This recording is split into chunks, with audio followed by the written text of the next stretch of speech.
Oke, tutorial kali ini kita akan membahas mengenai pembagian alamat IP pada standar IPv4 atau standar IP versi 4.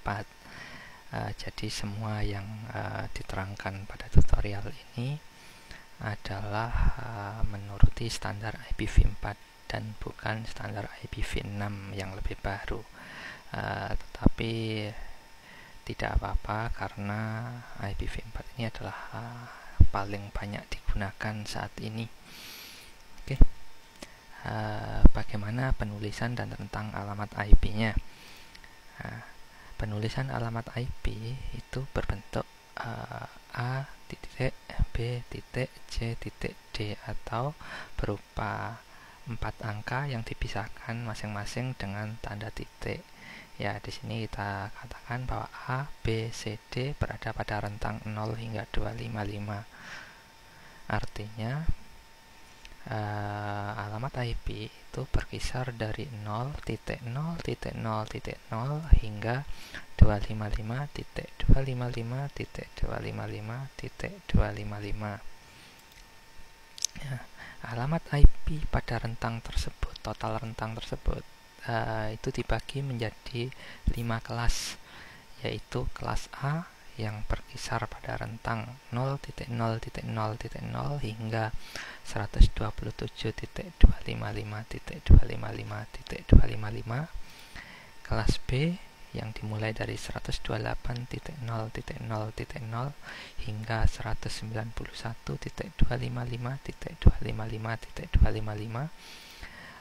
Kelas C dimulai dari 192.0.0.0 hingga 223.255.255.255. Lalu kelas D yang dimulai dari 224.0.0.0 hingga 239.255.255.255 hingga kelas E yang terakhir yang dimulai dari 240.0.0.0 hingga 255.255.255.255. Dari 5 kelas ini, kelas A, B, C, D, dan E hanya 3 kelas yang banyak digunakan pada jaringan secara umum, yaitu kelas A, B, dan C saja. Untuk kelas D dan E tidak banyak dipakai karena kelas D hanya dipakai untuk multicasting. Ini sedikit berguna pada pembahasan masalah CCTV, terutama IP cam nanti. Dan yang terakhir adalah kelas E yang memang hanya digunakan untuk eksperimen saja. Oke. Berikutnya bahwa alamat IP itu terbagi menjadi alamat IP public dan alamat IP private. Yang disebut dengan alamat IP public adalah alamat IP yang bersifat unik pada jaringan internet.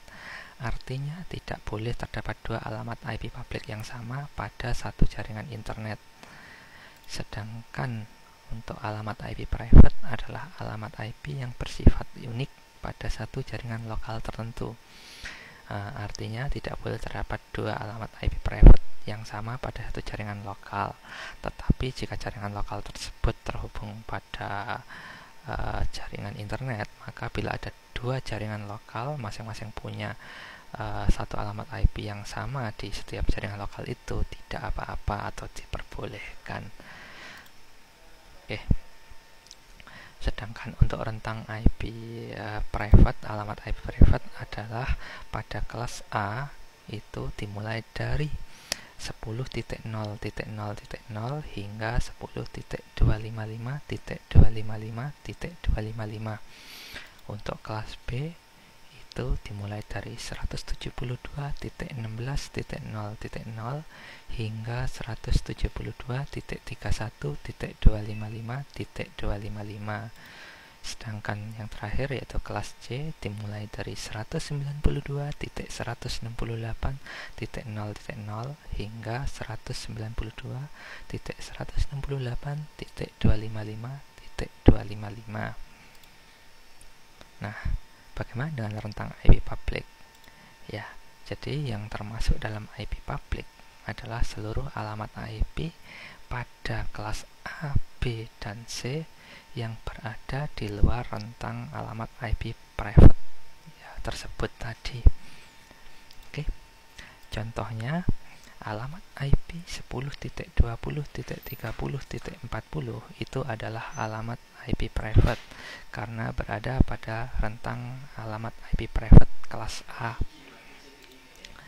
Sedangkan alamat IP 192.200.208.216 adalah alamat IP public karena berada di luar rentang alamat IP private kelas C. Oke. Berikutnya sedikit mengenai IP dynamic dan IP static. Walaupun alamat IP dinamik dan IP statik ini sebetulnya tidak termasuk dalam pembagian kelas IP, tetapi banyak ditanyakan, yaitu bahwa alamat IP dinamik dan alamat IP statik ini seringkali disalahartikan. Ya, jadi banyak yang mengatakan bahwa alamat IP saya statik, alamat IP saya dinamik, apakah bisa digunakan untuk menginternetkan CCTV? Ya, jadi di sini kita terangkan terlebih dahulu bahwa alamat IP dinamik adalah alamat IP yang bisa berubah-ubah. Sedangkan alamat IP statik adalah alamat IP yang bersifat tetap atau tidak berubah-ubah. Mengapa alamat IP dinamik bisa berubah-ubah? Hal ini karena perangkatnya itu selalu menghubungi DHCP server atau penyedia alamat IP, sehingga bila penyedia alamat IP tersebut merubah alamat IP yang diberikan kepada suatu perangkat, ya berubahlah alamat IP dari perangkat tersebut. Sedangkan alamat IP statik ini bersifat tetap karena sudah ditentukan, sehingga ada kejadian apapun dia tidak berubah, ya kecuali settingannya dirubah secara manual. Oke. Sekian tutorial kali ini. Terima kasih.